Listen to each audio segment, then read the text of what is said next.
안녕하세요. 브레인테크 강사 이승훈입니다. 이번 강의는 아이들이 7살, 8살이 지났는데도 불구하고 학교를 갔음에도 불구하고 한글하고 숫자가 안 되는 아이들이 있어요.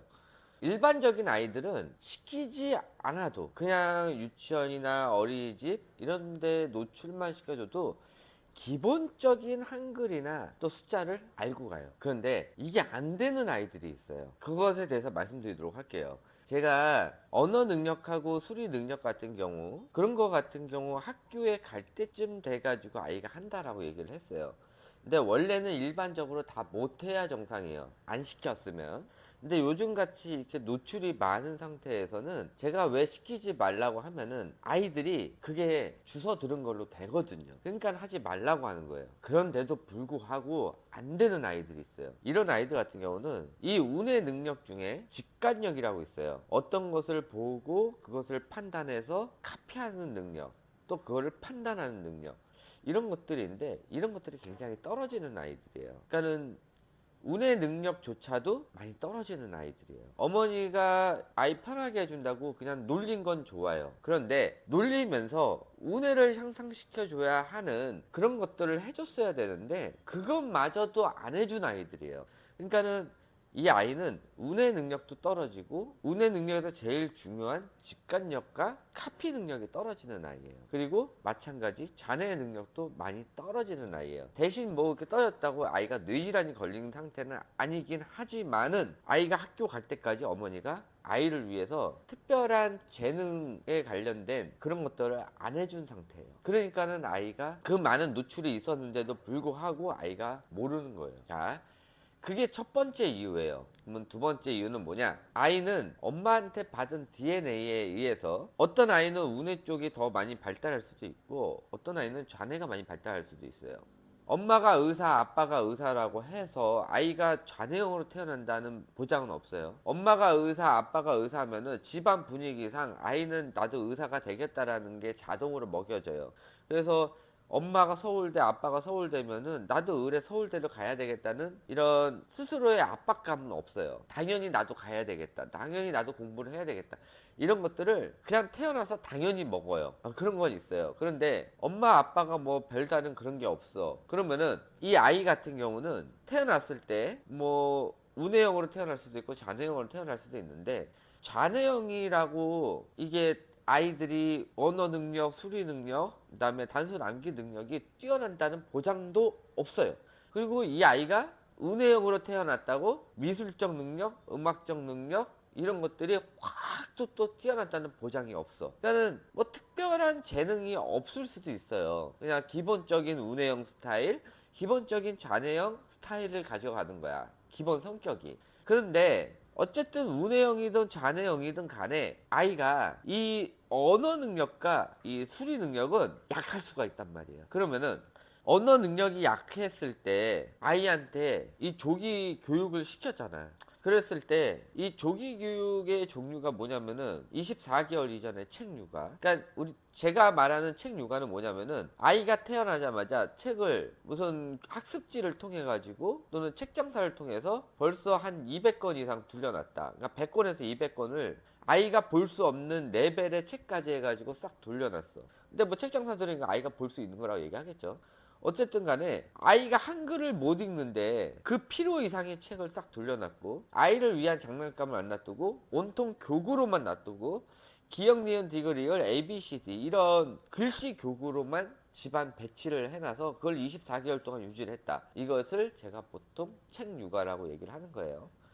이런 책 육아를 했다거나 또 24개월 이전에 아이한테 아이가 만지는 이 소근육 활동보다 책 읽는, 책을 읽어주는 활동들이 더 많았거나 아이가 교구를 만지는 양보다 책을 만지는 양이 더 많다. 이런 것을 했을 때는 아이에 따라서 우리가 말하는 멘탈 붕괴가 되는 그 시기가 24개월 전에 온단 말이에요.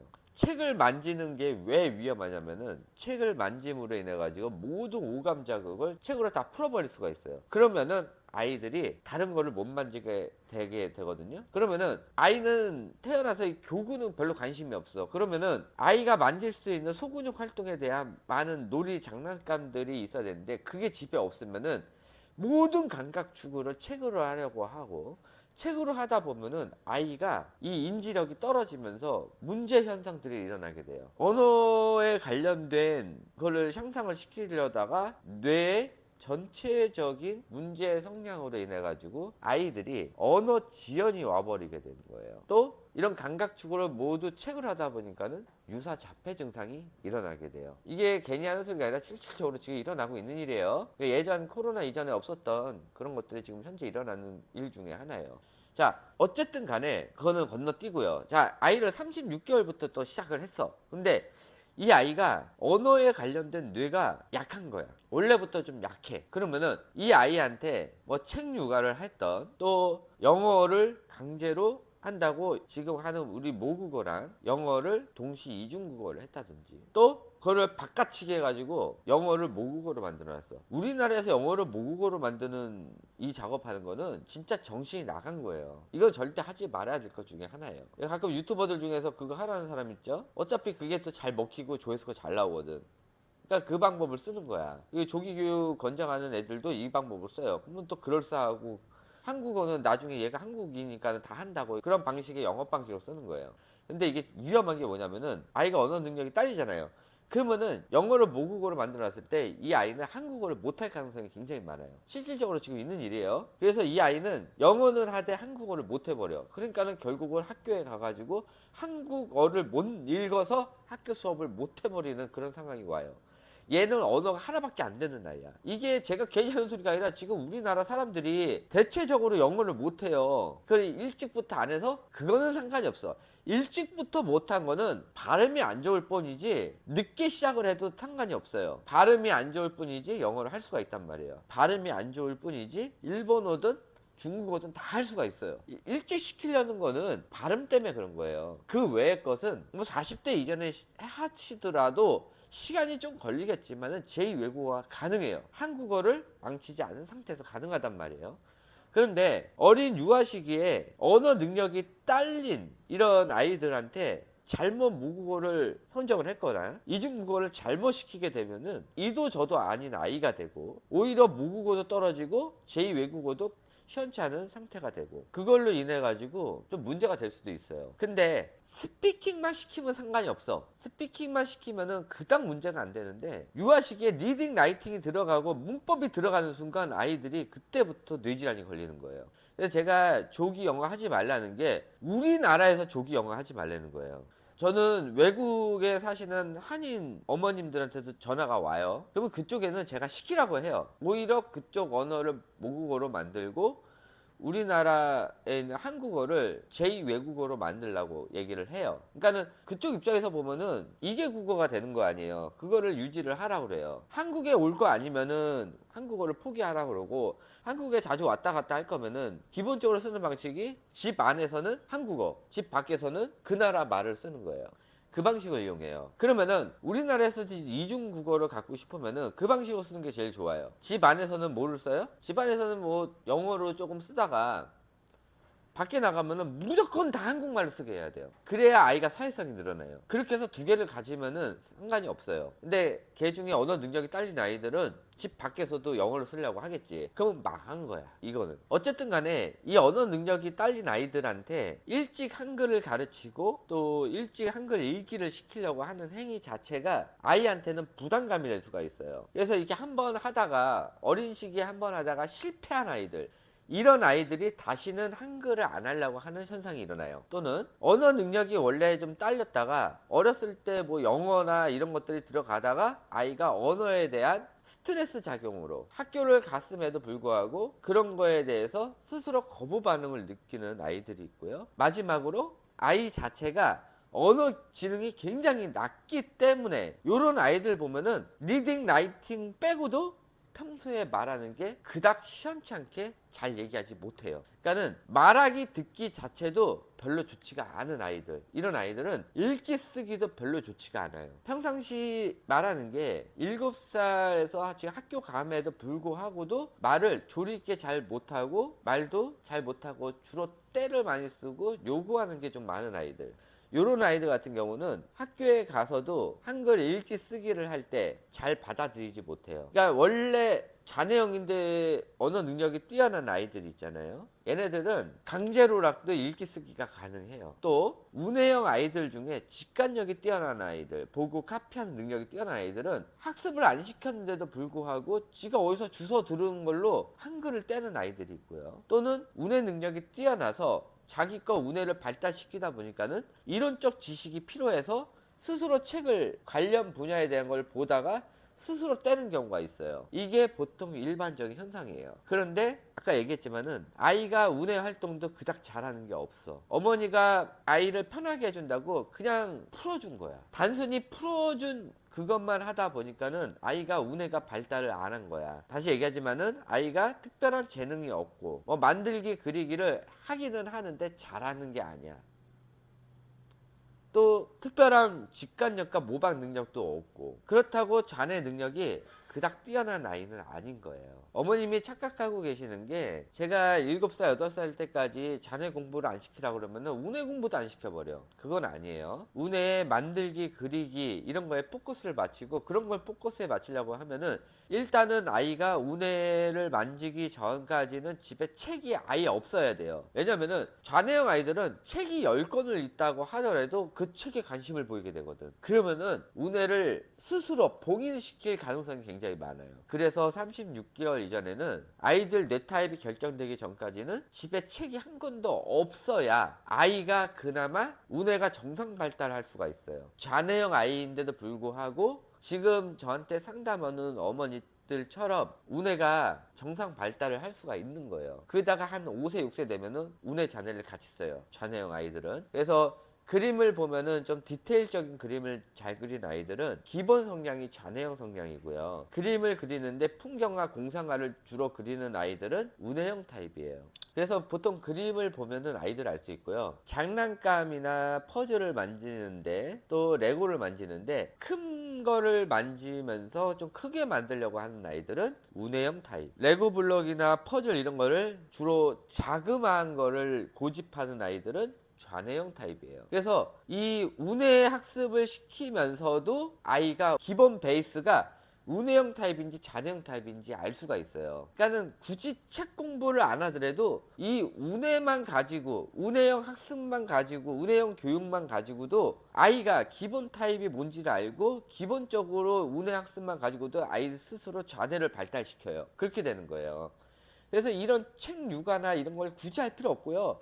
지금 책 육아를 하는 이유가, 지금 조기 교육을 하는 어머니들 분명히 제가 이런 강의를 하면은 끊고 나갔을 거예요. 그러면은 조기 교육을 하는 어머니들한테 왜 어머니 책 육아를 시키세요? 왜 어머니 조기 영어를 시키세요? 이렇게 물어보면요, 대체적으로 대답이 자기 소신껏 이렇게 하면 아이가 이렇게 해서 이렇게 되잖아요. 그러면 이게 2번은 왔다 갔다 해야 돼요. 그렇게 생각하시는 이유가 뭐예요? 어떤 유튜브가 그랬는데요? 누가 그랬는데요? 저 사람이 그랬는데요? 학습지 교사가 그랬는데요? 그 이미 이렇게 대답을 한다는 이유 자체가 저는 저 사람들한테 세뇌당했는데요? 그거랑 같은 거예요. 나만의 생각은 없고요. 저 사람이 그랬어요. 그러면은 저 사람이 만약에 ADHD 약이 아이들 집중력이 올려준다 라고 얘기를 했으면은 이런 어머니들은 5살, 6살 때부터 그거를 뒷거래를 통해서 ADHD 약을 구해가지고 먹일 어머니들이에요. 대체적으로 이 군중 심리를 이용해서 아무 생각 없이 쫓아가는 거는, 이거는 뇌에서 굉장히 위험 신호예요. 그러니까는 그런 어머니들은 아이를 걱정할 게 아니라 어머님 자신을 걱정해야 될 시기예요. 굉장히 위험 신호고요. 뇌가 굉장히 많이 떨어지고 있는 상태예요. 그러니까 제가 뭐 멍청하다 이런 얘기를 하는 게 아니라요, 이 뇌 지능이 기하급수로 떨어지고 있는 위험 상태라는 거예요. 이거를 안 하기 위해서 본인 스스로 생각하는 연습들, 본인 스스로 훈련하는 연습들, 이런 것들을 많이 해야 되고, 미디어를 빨리 끊어야 되는 그런 상태예요. 이 전두엽 기능이 망가지고 있는 상태예요. 요즘 인스타나 틱톡이나 또 이 숏폼 미디어를 많이 보게 되면은 전두엽 기능이 굉장히 많이 상실이 되면서 자기 절제 능력을 잃게 되면서 뇌가 중독이 돼서 변형계가 망가지면서 기억력이 떨어져요. 이런 현상들이 지금 젊은 세대에서 많이 나타나고, 또 중년 세대에서 심심하니까 쇼츠를 보다가 이 쇼츠 보는 게 1시간 이상 넘어갔다 그러면은 이미 중독되고 전두엽 기능이 상실이 되고 있다는 거고, 이 숏폼을 봤을 때요, 근데 이 긴 영상들 제가 보통 이렇게 영상을 일부러 길게 만드는 거예요. 이 긴 영상들을 건너뛰기 없이 계속 본다. 보고 어떤 걸 이해하려고 한다. 이럴 때는 괜찮아요. 그래서 최대한 이 짧은 영상들 이런 것들을 안 보는 게 좋아요. 짧은 영상들을 보면요, 나중에 10분짜리를 보던 게 9분, 8분 이렇게 지난다는 게 뭐예요? 나중에 10분짜리를 보면 이게 길게 느껴지고 이해를 못하게 돼요. 점점 줄어들어서 1분짜리 영상을 보게 되면요, 2분짜리 영상을 이해를 못하게 돼요. 나중에 이게 30초짜리를 보잖아요. 그러면은 40초짜리 영상을 이해를 못하게 돼요. 점점 짧아지다 보면은 본인이 이해를 할 수 있는 그 시간이 초 단위로 넘어가게 되는 거예요. 그 정도로 이 숏폼이 위험해요. 근데 숏폼을 자주 보던 사람들이 이런 조기교육 권장하는 유튜버들에 대한 것들을 듣게 되면은 그 사람의 전체적인 얘기하는 그 7분, 8분도 이해를 못하기 때문에 본인이 필요한 부분 앞 내용만 딱 보고 그것만 보고 하게 돼요. 그런 현상들이 일어나요. 만약에 어머님들이 그 영상을 보고 했다고 하더라도 그 영상을 끝까지 봤냐 아니면 앞부분만 보고 시켰냐가 중요해요. 대체적으로 댓글 내용을 보면 알아요. 그래서 지금 아이들이 지금 누가 찾아와서 영상이 끊겼었어요. 지금 전에 무슨 내용을 했는지 모르겠네. 어쨌든 간에 지금 아이들이 학교를 가는데도 잘 못하는 이유는 아이들이 운의 능력이 굉장히 많이 떨어져서 그런 거고요. 그걸로 인해서 자녀 능력이, 학교를 가는데도 불구하고 만약에 아이가 그나마 좀 잘 알아들으면 상관이 없고요. 학교를 갔으면은 해야 되는 게 엄마가 계속 봐줘야 돼요. 근데 이 봐줘야 되면서 아이들이 학습 습관 능력이 오르게 되거든요. 근데 그것마저 엄마가 학교를 끝나고 나서 그냥 학교에 맡겨버리면은 아이들이 망가지는 거예요. 그래서 이렇게 배우고 가지 않은 아이들은 학교에 가가지고 엄마가 약 1년간 읽어주면서 봐주다 보면은 오히려 아이들이 학습 습관이 생기면서 더 좋은 효과를 보는 케이스들이 많아요. 그래서 오히려 늦게 한 애들이 오히려 더 똑똑해졌다고 하는 어머니들이 굉장히 많거든요. 그런 식으로 하시면 되고요. 수리 능력도 마찬가지, 언어랑 똑같아요. 얘가 만약에 그게 느리다 그러면은, 아니면은 굉장히 약했다 그러면은 당연히 못 알아듣는 건 마찬가지고요. 수리 능력도 아이가 유치원을 다니면서 굉장히 많이 숫자를 봤을 텐데도 불구하고 운의 직관력이 떨어져서 그런 거예요. 그러니까는 운해를 많이 발달을 안 시켜줘서 그런 거니까 마찬가지, 학교에 가서 1년 좀 힘들지만은 엄마랑 같이 1년을 하다 보면은 오히려 더 효과가 볼 수도 있어요. 그래서 문제집을 많이 이용하시고요. 학교 갔다 오면은 문제집 푸는 연습들을 많이 하시고, 외주 업체에서 아이를 보내는 것보다 혼자 스스로 할 수 있는 이런 자기주도 학습 위주로 하다 보면은 오히려 아이가 더 똑똑해질 수가 있어요. 지금 손님이 찾아와가지고, 아직 사람 찾아와서 지금 제 방을 바꿔야 돼요. 그래가지고 일단은 영상 끊도록 하고요. 추가적인 질문에 의해 가지고 다음 영상 바로 이어가도록 하겠습니다. 네, 감사합니다.